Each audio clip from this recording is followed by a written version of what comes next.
பாமக தலைவர் அன்புமணி தமிழக மக்களின் உரிமை மீட்பு பயணம் என்ற பெயரில் 100 நாள் நடைப்பயணத்தை தொடங்கியுள்ளார்.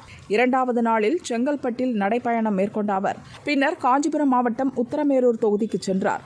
உத்தரமேரூர் பஸ் ஸ்டாண்டில் நடந்த கூட்டத்தில் அன்புமணி பேசினார். அப்போது அங்குள்ள மாரியம்மன் கோவில் தெய்வீக இசை கடிகாரம் ஒலித்ததால் தனது பேச்சை நிறுத்திவிட்டு பின் மீண்டும் தொடர்ந்தார்.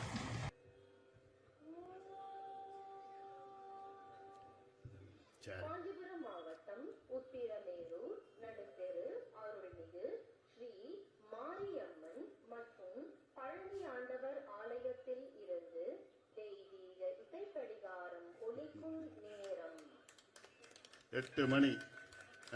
ஸ்டாலினுக்கு மறுபடியும் மணி அடிச்சிட்டாங்க.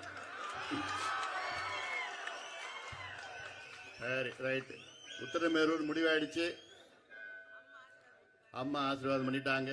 திமுக ஆட்சி வீட்டுக்கு அனுப்பப்படும் என்ற முடிவாயிடுச்சு.